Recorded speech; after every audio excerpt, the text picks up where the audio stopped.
All right. So, we're going to just move this over to this chair here.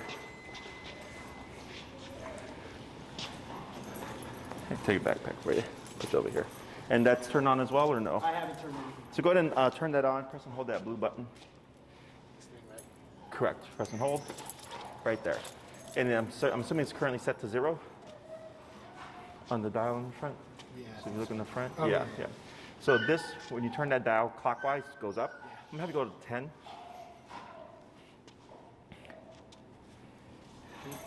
This looks to still be off here. There's a button just underneath her collar. Press and hold it, and you'll see a blue light turn on.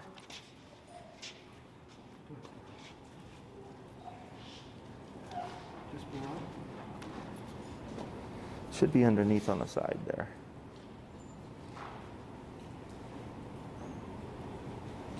Try on the underside of the collar. I think it's on the underside.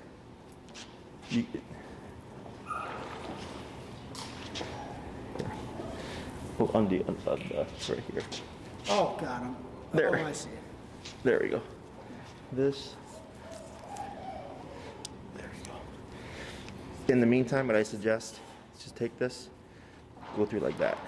Okay? Make a little bow. Once we are certain that's going to work fine, then you can trim it. Okay? Okay. Do you want to take off your coat? Yeah, it's like, Yeah.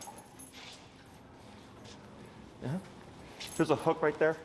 If you don't mind the leashes, you could just hang your coat there.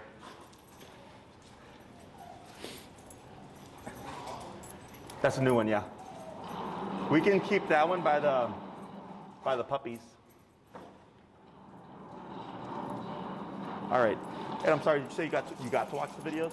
I only watched the first like 5 minutes of Okay. how to use this thing. Okay. So I'm gonna run you through it. Afterwards, you can watch them just for a more slower, detailed explanation. But what we're gonna find is her working number. Yeah. That's the number that's gonna essentially make her listen despite the environment. So here it might be 20. Outside it could be 45 because we have different environments. Okay. So we're gonna work on the baseline structure. Baseline structure. Sorry, it's just everybody's peeing today. And give your homework because if I remember correctly, we have overstimulation and reactivity. Is that correct? Yeah. Yeah. So here, Attack the dog. recently or? No, just that one time. One Okay. out of, like 1,000. Okay. So. Resource suppression. Oh, okay. I think I remember now. Sorry, it was a lot of consultations in January. So you're at 10 currently, right? Yes. So the button you're going to worry about is primarily that bumpy one right there. Okay. So we're going to look at her, and when I say tap, you're going to press that button. Okay. So every time I say tap, it's going to be one press. Tap. Tap. Tap. No response. Go to 15. And if you land 14, 16, no big deal. Just general range. 14. Tap. So you see the twitch. Tap. Tap. Do you see it? Yeah. So, but you see how she's not fazed by it, right? Tap. Tap. Tap. So see how she keeps staring? Yeah. And she's like, whatever. So we have connection. This is what we call connection level. But we have nothing going on here. So we want to find that reaction of what's going on. Okay. Let's go and go to 20. And we'll repeat. Tap. Tap. Tap. Tap. Tap. You see that? This is what we would call perception. Tap. Good. Perception is she feels something, she doesn't know what it is, but nothing too bad. And we want more concern. Okay, let's go to 25. And tap. Tap. Tap. Tap. Tap. Tap. 30. Pitbull's got high pain tolerance. Yeah. Tap. Tap. Tap. Tap. That's getting closer. Right? So you see there's a bigger reaction. Let's try 35.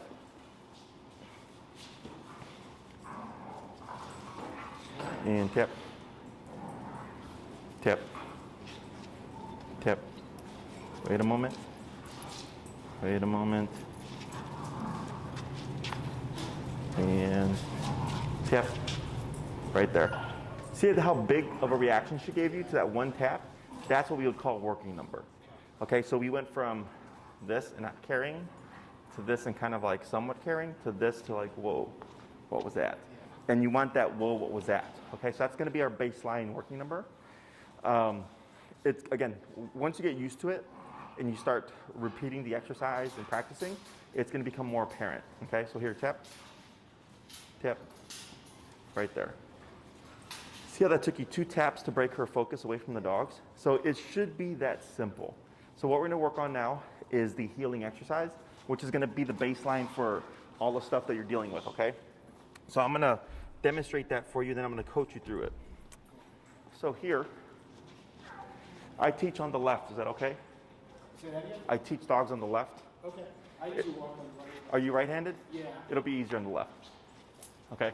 If you're right, people usually think right side is better, but if you're right-handed, it's confusing. So here, what we're gonna do to get Jessie, right?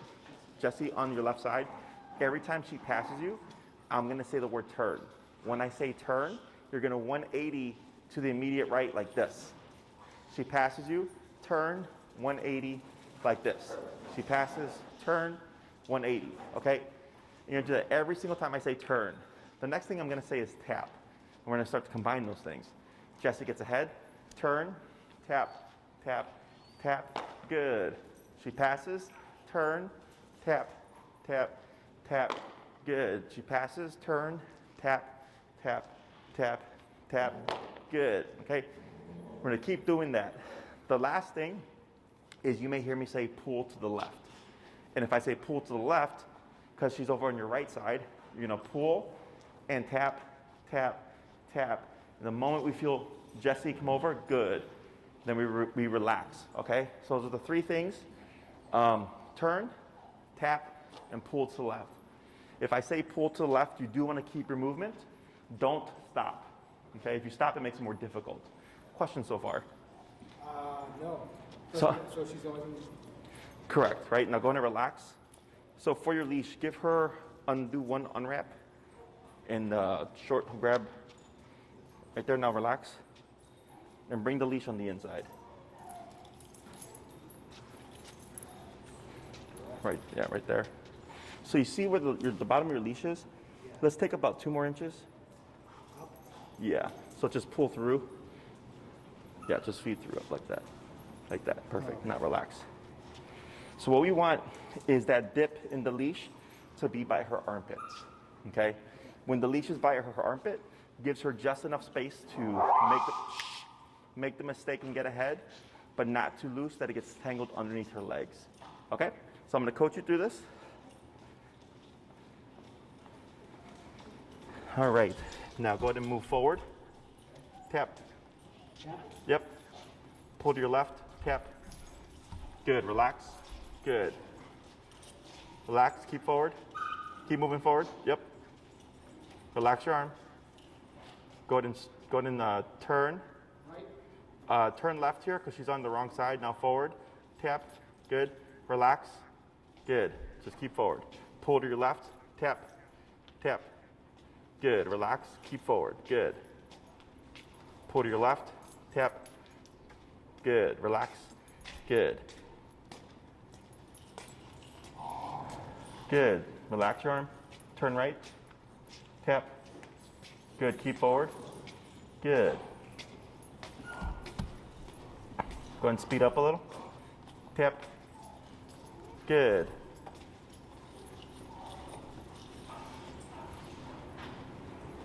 Go ahead and turn right, tap, good, relax your arm, good, keep forward, good. Go ahead and shorten just a little bit, about 4 inches. Yeah, perfect, keep forward, good.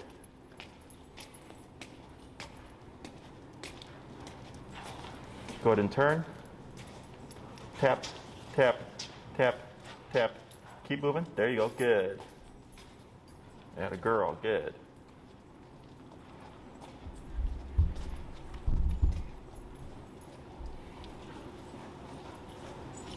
Go ahead and turn. Good. Go ahead and speed up a little bit. Tap. Good. Turn. Tap. tap. Good. Keep forward. Good.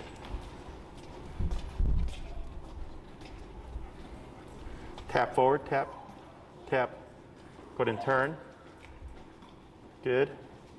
Now slow walk, but keep walking. Tap, tap. A little bit of a pull forward, tap. Good, relax, good. Pull to your left, tap. Good. And relax, good. Turn, tap, tap. Good, go ahead and speed up.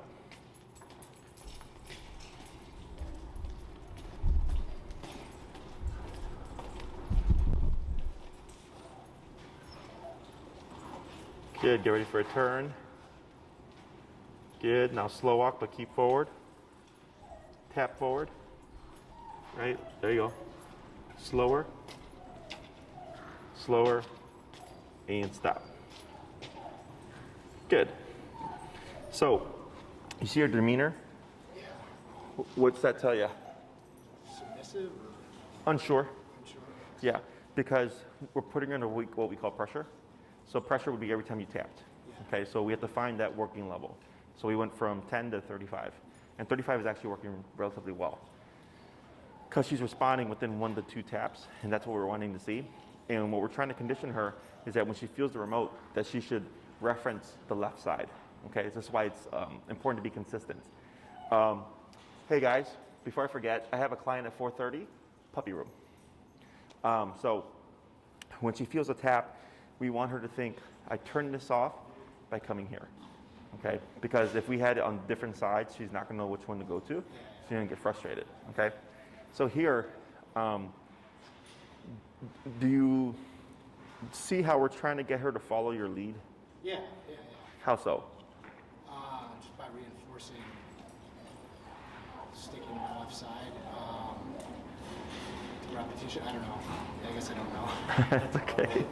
So here, every time she passes you, most people would punish, right?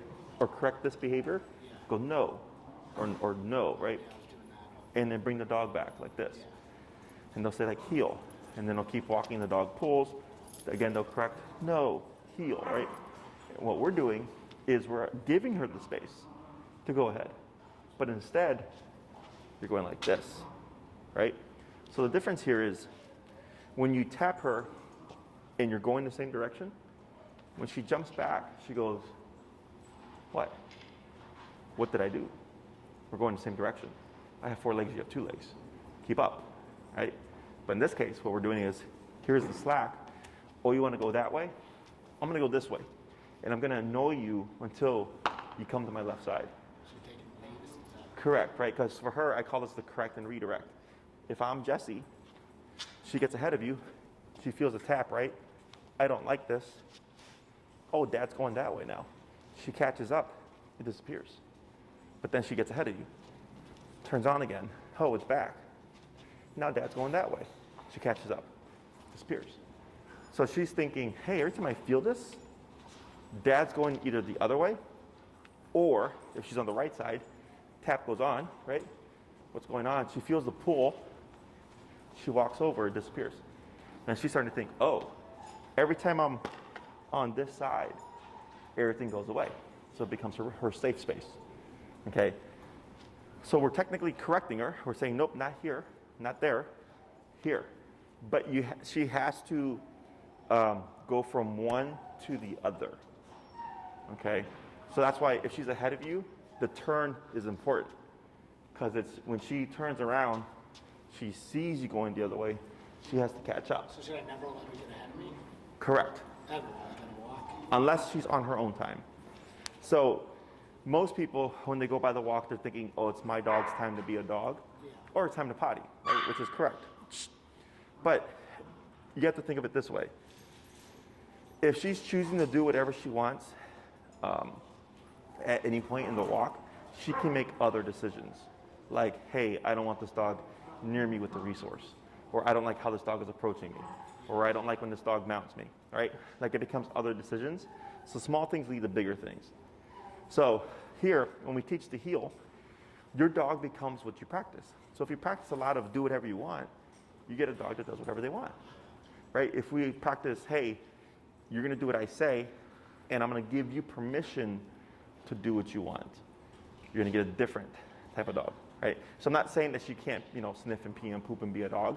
I'm just saying we have to control when she does, right? So it's like kids in school. We go to school, you have to sit down, do your English, your math, your science, blah, blah, blah, blah, and then you have recess and lunch. And then we go back, boom, same stuff, right?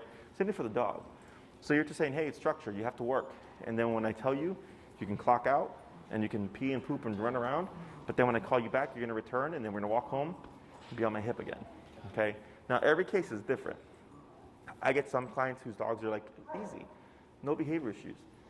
So they might, on a Sunday, not care about a tight heel and just do a leisurely stroll with their dog. And I tell them that's fine, because there's nothing else that we're worried about. It's simply obedience. However, they can't complain if the dog is pulling, because there's no in between. It's either your dog is pulling or they're not pulling, right? Because people create gray area. Dogs are very black and white. I like it, I don't like it. I do it, I don't do it, right? Whereas some people go like, oh, Jesse, I don't mind if the dog pulls. I just don't want them to pull me that hard. I'm like, that's too complex.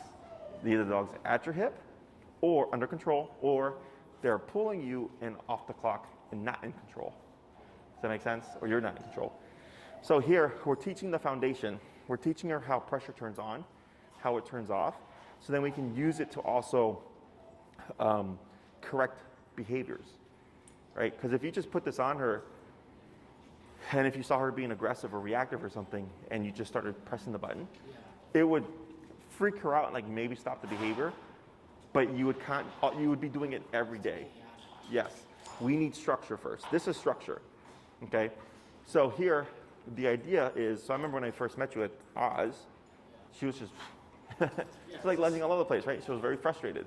And now she's sitting there passive, right? Now she's passive because she's in her head right now. I can see it in her face. She's thinking like, what the hell just happened, right? Because this is completely unknown to her, but it's discipline, right? So here, with her standing with structure and discipline and consequences, now she's sitting there thinking like, okay, like, what did I do for this to happen?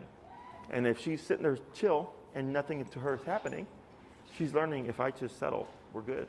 Yeah. But if like, once we have the reference point, let's say she did start getting really antsy, I would just tap, boom, oh, okay, I should settle again, right? So, because if she goes unaddressed, she's gonna go back to that stimulated state. So is this, I mean, this worked pretty quickly. Yeah. I mean, I don't think she was, you tell me, I can take the honesty. She wasn't totally misbehaving before. I feel like she wasn't. At Oz? Oh, I mean, that was actually the most I've seen her. Yeah, at Oz, that was pretty, I mean, I've seen worse. Yeah, but on a scale of 1 to 10, I would say she was about a 7. Really? Yeah, she was up there. Because she was getting so frustrated, she was nipping at me, right? And I know she's not aggressive, but other people would misread that, right? Because they don't know dog. And I'm just like, your dog is so frustrated, she's so overstimulated, it has to go somewhere. And I remember her just going, and then you're like this. So yeah, she was up there. She was 7 out of 10 for sure. But we don't want 7 out of 10. We want 0, 1 out of 10 in all situations, right? Now, let's say in the situation of we play fetch, that's different because it's fetch, right? So in fetch, she could be a 10 because we're playing, we're having fun. But if we're just walking down the street or just you're having a conversation with the neighbor, she should match your energy. Just like we were at Oz, right? Our energy was chill, but her energy was up there. So what we want to start seeing is she's learning time and place. Like, I don't care that dogs are that type of energy. I just don't want it to happen in an inappropriate situation. Okay? Other questions? Just a general question. I noticed like when it's really cold out, I think she has more energy. So is that just me misreading it? Or like when it's cold out, she just feel like it's painful for her, and that kind of gets her really. Yeah. So I see something similar with my pit, where she kind of zooms a bit. Yeah. Yeah. It's the cold, right? So my theory is like my pit. If I let her off the leash, she'll zoom around. Do the butt tuck and she. Yes, and then she poops and pees. Yeah, so my theory is she's getting the body heat up, so she's running a lot. does her business, but then afterwards she's just sitting there like, I'm done with this. Like, let's get out here. It's so cold. Yeah. So when it comes to that, on these really cold days, right, you have to pick and choose battles.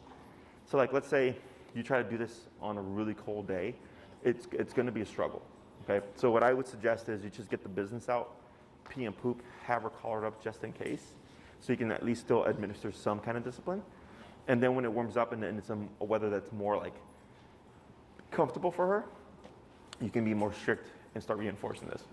Okay? And as we go along, it'll make more sense. Yeah, let's keep going. But yeah, like my pit, she's fully trained. If I said heel, you would see this, where she would buck forward and then jump back because she knows she's supposed to be on the hip, but she's so cold, she just wants to go. So she's not being bad, it's cold. You know, so it's like if someone told you to go stand out in the cold and just be still the entire time, like you'd start moving because you got to get your body heat going, right? Same thing for the dog. Yep. Okay? So we're going to repeat that again. I'll coach you through it. Instead of going straight, go and just pivot back. This way. To your right, yep. Tip. Forward. Tap. Good.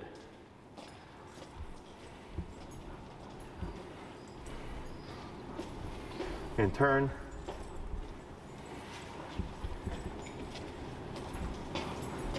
Go and speed up a little bit.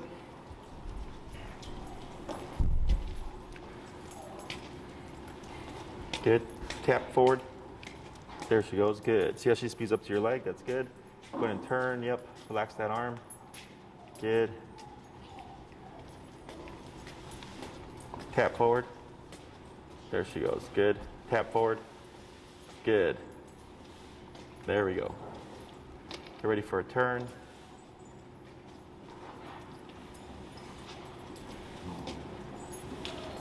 Now go slow down here, then stop. So when you do your turns, I want to make sure that you just remember it correctly. So you have your rounded turns, okay? The rounded turn looks like this, kind of like a U-E, a wide U-E. And then you have the turn or the pivot turn, okay? That one's going to look like this, reaches 180 back, okay?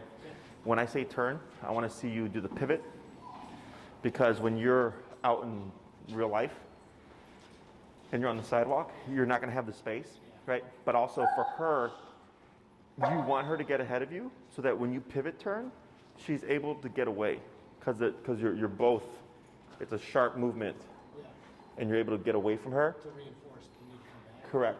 Because if she gets ahead of you and you do a rounded turn, it gives her enough time to come back without. No. Yeah. Okay. So we'll try it again. Otherwise, I mean, she is doing well. She's walking with you and everything, which is what I want to see. Just want to make sure that when you practice with her, because out in public, there's going to be more distractions and stuff. You're going to be having to do that more frequently. Okay? Go ahead and move forward.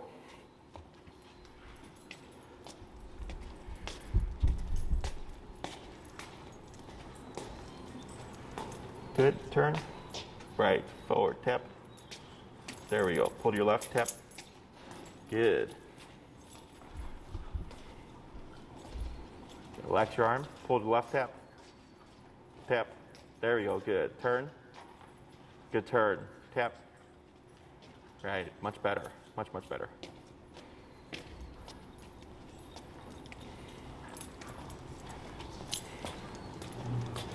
And turn. Good. Pull to your left. Tap. There she goes. Good. Now here, turn again. Tap. Tap. Good. Yeah, relax that arm. Good. Turn. Tap. Pull to your left. Tap. Good. Relax. Good.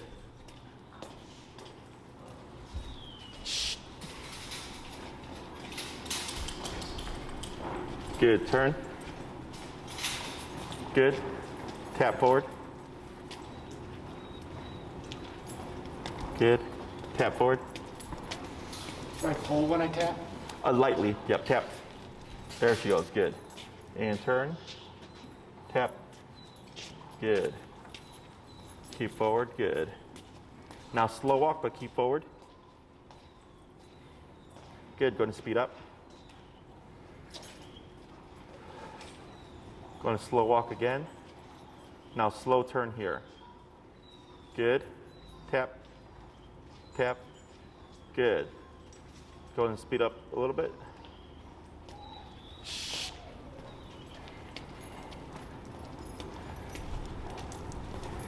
Good. And slow. Slow turn. Good. Tap. Pull to your left. Tap. Yep. Good. Go ahead and pick up pace. Good.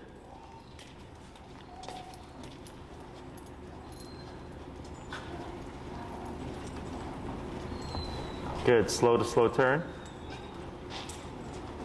Good. Slow walk. Keep forward tap. Tap. Good. Now slow walk again. Good. Go ahead and slow turn. Yep. Good. Keep forward. Pick up your pace.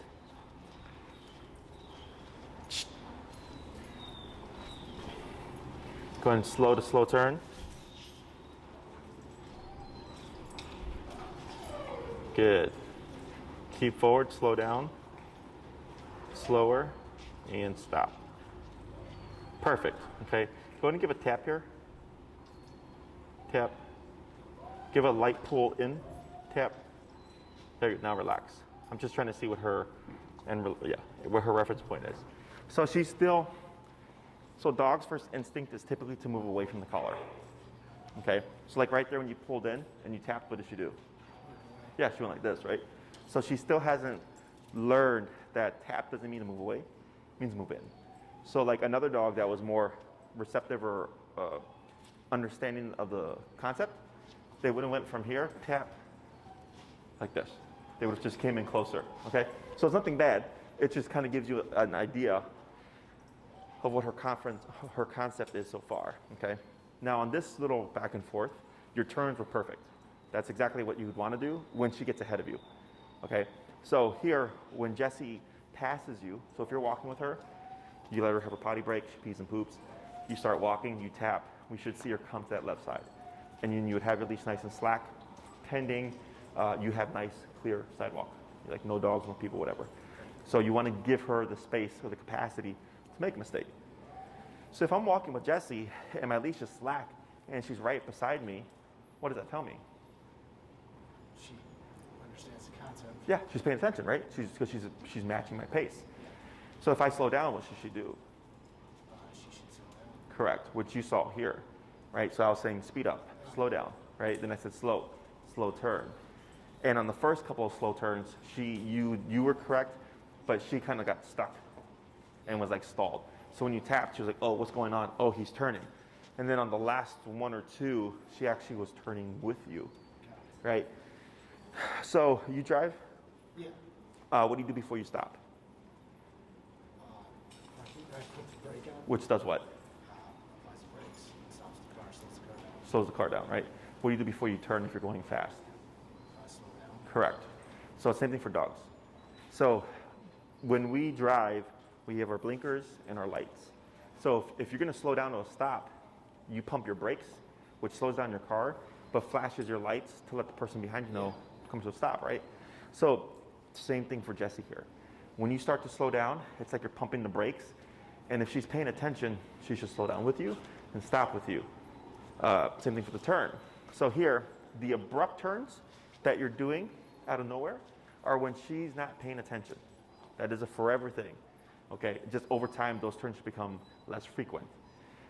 If she is paying attention to you, it would be unfair to just turn out of nowhere like that, because she will never catch it. Just like if you're driving and you just cross or turn lanes, change lanes, and you don't tell people around you what you're doing, car crash, right?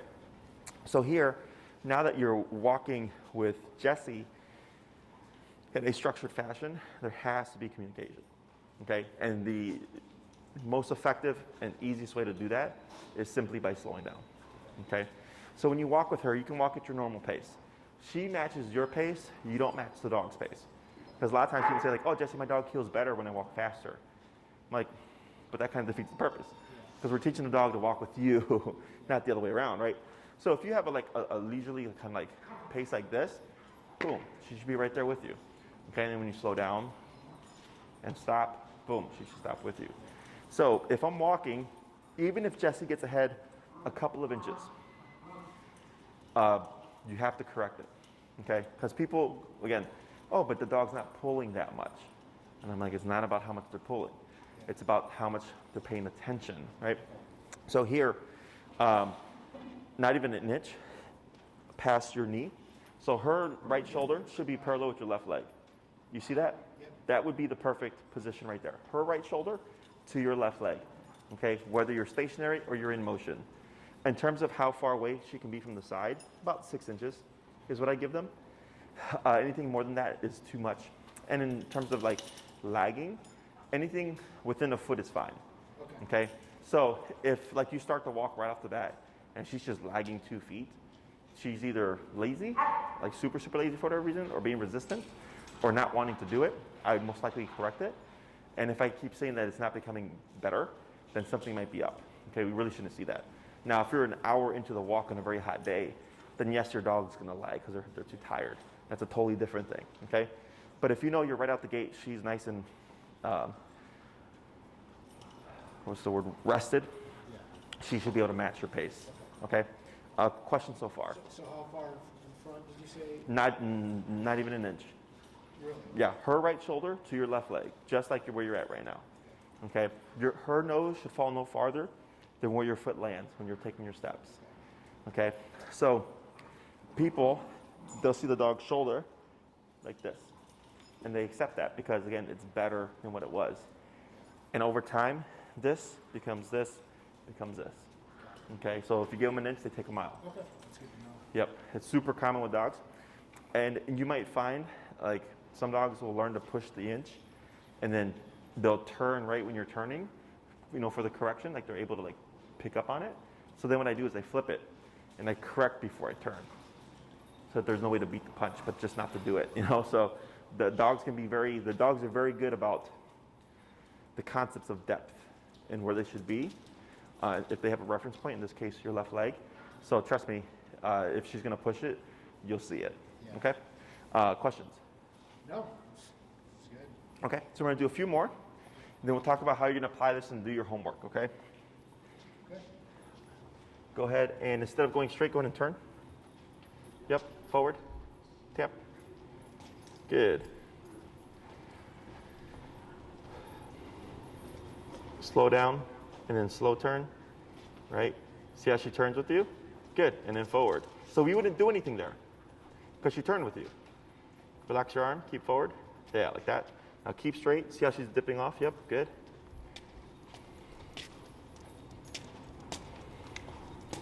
Tap.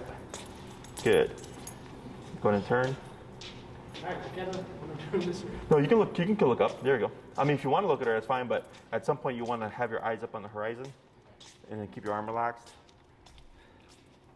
It's weird in the beginning because people are so used to seeing their dogs ahead of them. Yeah, exactly. And then tension on the leash, you get used to it. Good, go ahead and slow turn. Good. Go ahead and slow to stop here. Good, that's okay. Now here, lightly pull back, tap. There you go, that's fine. That's okay, relax your arm. Go ahead and just turn to your right. Good, now forward. Good, and then turn again. Yeah, keep your arm relaxed, good. Now slow down to a stop here. Good, okay, now here, take 5 steps.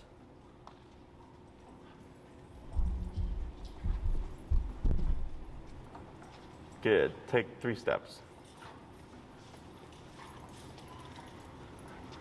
Good, go ahead and turn.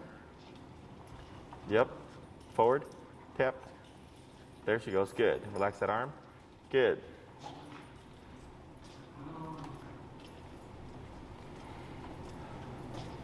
Get ready for a turn. Turn, you said? Yep. Good. Good. Keep forward. Good. Slow walk to a stop.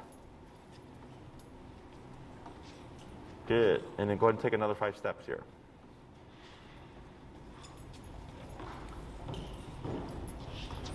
Good. So here at the end, see how she passed you? Yeah. The reason why she passed you is right when you came to your last step, something happened here, and she looked. So she lost her attention for a second, okay? This is acceptable in the beginning. So if you're walking with her, you're not going to get perfection because you're learning as well, right? But when you have that brain, literally, if you just took one step, boom, 2 steps, boom, like that, okay? And this is, again, with no tension. So now it's, how do you get this outside? Yeah. Okay? It's easier than you think. So the main thing that holds people back when it comes to their obedience and their dog's behavior is the number, okay? Because you're rational, you're logical. And we're at 35 out of 127. So that is a quarter, okay, of the power. So like, let's say you go outside, what you would do is, again, potty break, pee, poop, get that out the way. And then find that working number. 10, 15, 20, 25, 30, 35, 40, 45, 50, keep going up. So eventually you're gonna see, boop, boop. She comes in. 65. Is it usually higher outside? Most likely, yeah. Because there's More stuff, going on. more stimuli, correct. So like, let's say you're at Oz Park the same day that we were out there. Yeah. It was busy, but that's nothing compared to what Oz Park can be, you know, right? So like, let's say on that day, your number is 45, for example, and then you go back in the summer, your number could be 85, because there's so much more going on. So don't get married to a number, essentially, okay? Because it's gonna change. It started at 35. Start at 10. So this, When I go outside, okay. yeah, so what we're gonna do is we have to do research. So every time you do a walk, you're gonna start at 10 once you're ready to find her working number. So remember, always get the potty out first.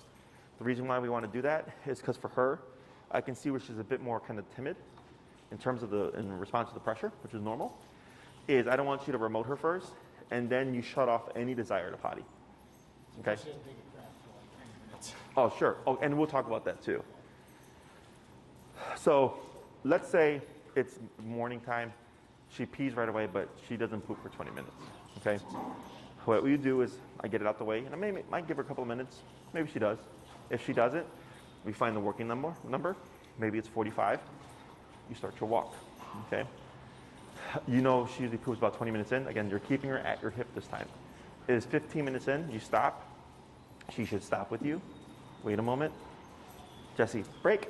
And then you bring her to the grass or the snow. Break means your job is done. Okay, so you're giving her permission to then poop. So with the walking, because it's nonstop, it gets the body going. Yeah. So she should, at that point, ideally she should have to go. In the beginning, if she stops to poop during the walk, I'm gonna have you allow it for now. But at some point, we're gonna get strict and not allow it. And she's gonna learn that when you tell her break, she has a limited time to get her stuff done. Okay? So she's gonna wanna take advantage of those times. So like my Chihuahua, for example, he was unneutered when I got him. He was an outside dog too for the first year of his life, so he was like a feral dog. And he would pee on 100 things. Like the entire walk, he was just like with his leg up, right? So eventually, I broke that habit because I remote trained him, and I taught him how to heel. And I would give him 3 minutes, 5 minutes in the beginning, and we'd start our walk. And every time he tried to pee, boom, back on the hip. Try to pee, boom, back on the hip, right? So then he learned crap. Once we start to walk, if I try to pee, I get corrected, and then I would give him a break 20 minutes in, and then he'd get it all out. Because he learned, oh, I have specific opportunities to get this done. Otherwise, I'll be corrected. So now I broke that habit, and now he just goes and gets all his business done. Okay? So here, in the beginning, because I don't want to put too much pressure on her, or I don't want to like obviously deter her from going potty, is we let it slide. But once she starts to get more comfortable with what the e-collar is, we're going to start being more strict. Okay? So after she's done her business with that break, you would simply start walking and tap, and you should see it bring Jessie back into your leg. Okay? So my rule is 80% work to 20% play. So if I do an hour-long walk, 45 to 50 minutes would be a strict heel, and 15 to 10 minutes would be free to pee and poop. Okay? And you can divide it up however you like. Like if you did that, you could do 5 minutes in the beginning, 20-minute walk, 5 minutes in the middle, another 20-minute walk, 5 minutes at the You end. always say break to start the Correct, because you have to have a clear on and off switch. So this command is called heal, okay? But we're not saying heal this week because I want you to really focus on using that remote, okay? The dog doesn't care about the word, the human does. So here, the only word you're gonna use is break, which means now you're done. Now you can pee, now you can poop, now you can do your doggy thing. Next class, pending everything is going well, and she's walking good with you and all that stuff, then we're going to issue the word heel. So then you'll have your on switch, and then you'll have your off switch, which is the break. Does that make sense? Yeah. So break is the universal command for your job is done. Heel's the on switch, breaks the off. Correct. But we won't be using heel this week. You'll just strictly be using the remote. Okay? So like let's say you told her to sit. Technically, sit means put your butt down until I tell you you can get up. So then you would need break there to allow her to break the position, right? So for now, what you're doing is she's learning when I feel remote, I'm on dad's hip and I'm in a certain position, blah, blah, blah, blah. Okay. All right, and then when you say break, she learns, oh, okay, now that stuff doesn't matter anymore. So this week, it's making sure she's on my heel, or on my hip, or whatever. Give her 20% of the time. After like 15 minutes, let her pee, poo, all that. Mm-hmm. She stops in the middle of the pee, I shouldn't stop at that. Correct, yeah, we'll just ignore it for now. A little bit more relaxed this week. Yes. I care more about her doing stuff like this. Like let's say you're walking with her and you run into a neighbor. You see how completely relaxed you are? And you're not like being tugged all over the place. You're not having to like be like this. It's because she's dialed into you. So if you're walking, you see your neighbor and you stop, she stops with you, and you have a conversation, it should feel just like this. So I'm sure this will be in the later sessions, but like I told you I have this narrow corridor. Now if I see dogs, coming with a dog, I just like turn around. Correct, yeah. I mean, I probably shouldn't mess with this thing. For the reactivity stuff? Yeah. So what you can do, is that the only time you would see reactivity, or would you see it outside? Intersections, if she sees other dogs. Okay. She did this thing too, where cars come at her. She's actually gotten better at it. I'm not doing it. I don't know why. But she like would go after a freaking pickup truck. Sure. All that stuff should go away. Okay. The only stuff that may not go away is the reactivity towards dogs. Okay. Because that's a spectrum. But the truck stuff and all that should actually go away, because that's like the easiest thing. Okay. So here, what you can do, let's say you're walking on the sidewalk, right? And you see a dog a half a block down, and if it's kind of hit or miss which dog she's going to react to, you just want to assume she's going to be reactive. Okay. You see a dog half a block down, from at that point already prepare. I step aside, and like most, it's like usually sidewalk, grass, curb, right? Right now with the snow, it's a little tough. Oh yeah, that's true, right? So do what you can. If you're walking and you see like a little kind of cove for you, step in, right? And what you're gonna do is then shorten your leash, okay? You're gonna shorten it, and you're gonna watch Jessie. So the reason for shortening it is we anticipate she's gonna be reactive. Yeah, that's exactly what I do right right? Except when you shorten it, you're gonna be relaxed, okay? And we watch Jessie. As that dog closes in, if she starts to go from passive to alert state, and you see the shoulders and everything, right? Right there, you can give a tap, kind of like what you did earlier, right? So like, see her here? See how she's looking off that way? So if she was more intent with that, like tap, like that. Okay, now here, she's going to me, but imagine you had your leash short, okay? She wouldn't have that space. Now, here with that tap, did you see what she did? She went further, and she's not looking over here, right? She's not like this. She's like this. But she moved from there all the way over here. So that's what we call avoidance behavior, okay? So now she's getting a concept of what the collar is. So if you step aside, right, I would shorten it so she'd only have a few inches of slack, not tight, okay? Because what you're doing is you're limiting your range of motion. So if she does lunge or if she does move, she's not going to get far. But so I should make her, I mean, right now she's actually good at, you see a dog, I pull her aside, like you said, I tighten the leash a little bit, and I tell her to sit, and she's good. But then as it gets closer, she kind of... Yes, that's where that comes into play. Okay. Because you want to think of it as a threat. Right, so she starts to, so then just, do I say anything or just tap? No, just tap, okay? What about, another thing she does, which before this whole incident, like, I would let her say hi to other dogs. She'd do this aggressive walk up where, her tail goes up, Yep. her body's, but then it would be like totally fine. She just got playful with the dogs. Yep. It actually she really hasn't shown any aggression towards dogs except for that one. Over the resource. With the ball. Yeah. So when she does, my question is, and and I was reading online when she does that, I would like pull her to the side and like knock it off, you know, and I try and look, should I use the tap? If she's not escalating to aggression, there's no need to.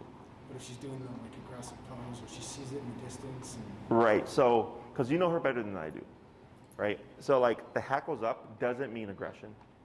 It means unsure, okay? And it's what I call an on-the-fence behavior, because some dogs escalate to aggression, some dogs escalate to play, right? So it's like my Chihuahua, for example, he does that, where he'll run up to a dog and his hackles will be up, and he postures and he like kind of hops around and stuff, right? 9 out of 10 times he goes into play. Every now and then he goes into an aggressive response, which is usually, I can usually read it by the other dog. If the other dog's energy is unstable, like really erratic, yeah, it's the same. Yeah. I know that. So since you know that, there's no, if it's a dog that you know like this is not an aggressive response, there's no need to tap, okay? Because if you put her under too much pressure, it's gonna make her distrust a little bit, okay? So when we use remote for socialization stuff, it's simple, but can get a little complex. Yeah, I kind of, I see what you're going. And this is I don't only, want to overuse it, and I don't want to just like, punish her for shit that she needs to do. yeah, so Premature. what I care about is if you're standing on the side like this, the dog should be able to pass no problem. That you can correct. Because what you're saying is, hey, we're just here, we're just hanging out, chill, right? Because there's no introduction. But if you know she's gonna say hi to that dog, it's a friend's dog, a neighbor's dog, whatever, then you don't correct, right? Because there's gonna be an interaction there. Does that make sense? Yeah, that's an unknown area for me because I haven't let her get near any dog. Sure, yeah. So then what I would do is you step aside, you shorten your leash, you allow them to pass. Your job is Jessie. She's your responsibility, right? So then when you watch her, you're just watching for any loading tension, okay? If nothing happens and the dog passes, she goes, oh, I was chill.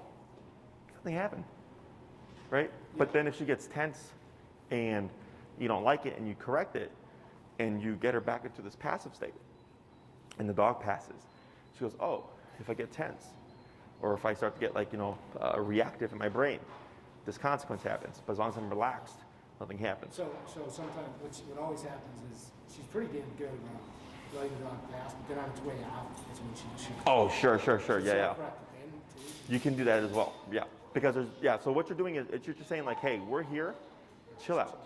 There's no need to be that, right? Be like that. Now, if she does become reactive, I want you to, instead of pulling back, pull straight up. Up de-escalates, back and back escalate.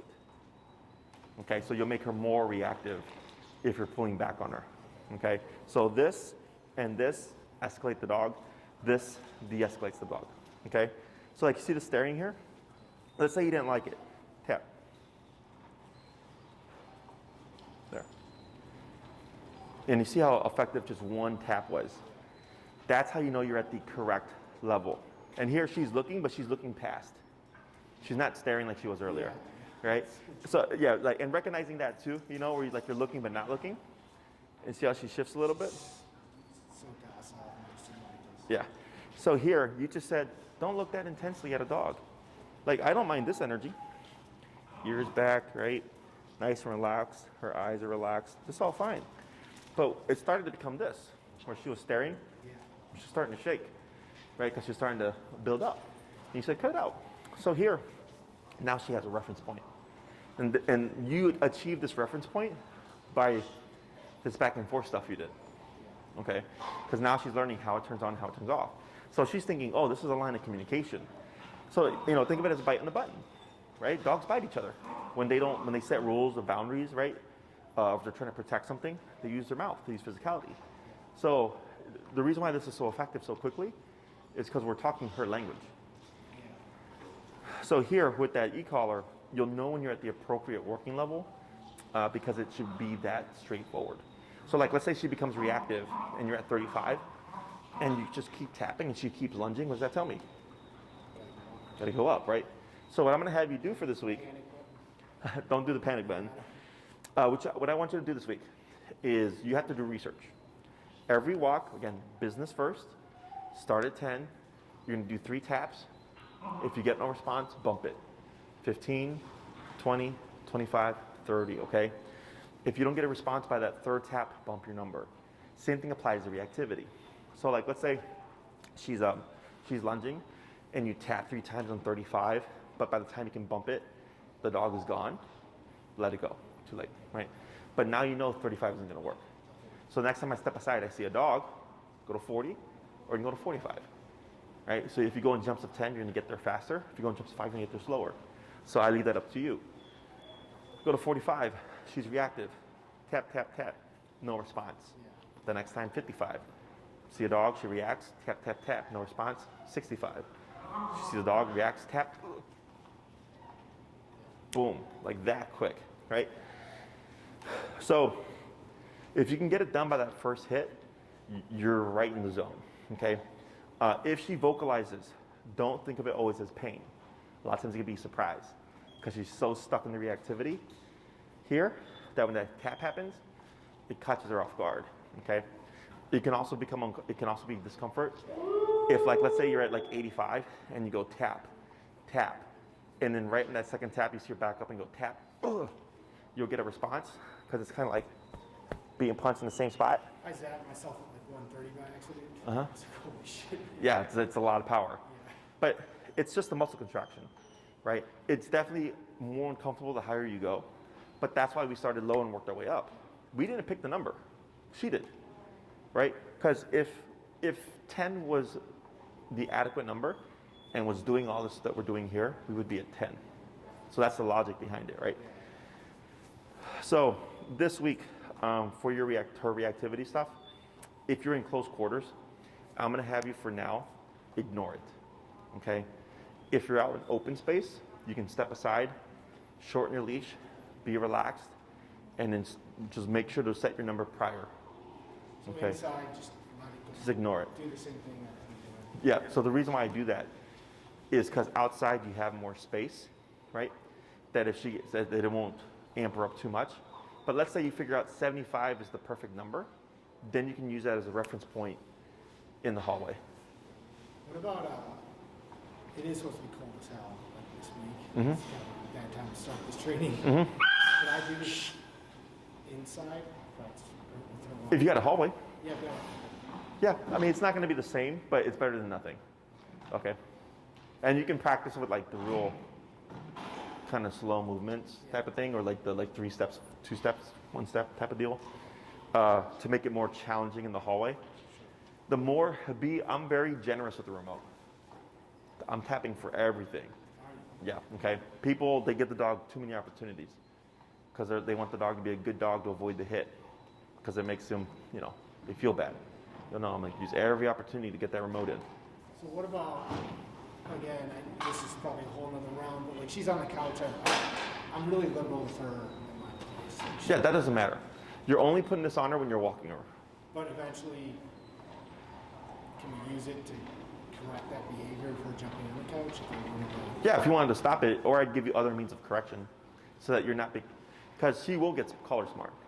Like dogs aren't stupid, right? So like, people with cops, when we see the cops, we drive better. Same thing with her. She's going to have the collar on. She's going to behave better, right? Inside the home, there are more things that we can use to correct so you don't become dependent on the collar. Yeah. But outside, you're going to need the collar because you can't account for everything that's going to happen outside. You might get bum rushed by an off-leash dog. So, which happened to us actually at Oz with another client when I did a consultation out there. Some of these dogs just like bum rushed us. And it was another reactive dog. I should be sued. I mean, she bum rushed the dog. I told you about. Oh, okay. I was 100% my fault. But Sure. Again, I've never seen her off the leash like that. Uh-huh. I kept on my ass. I would have been Sure. justified to get sued. Yeah. But you're here now, Yeah, exactly.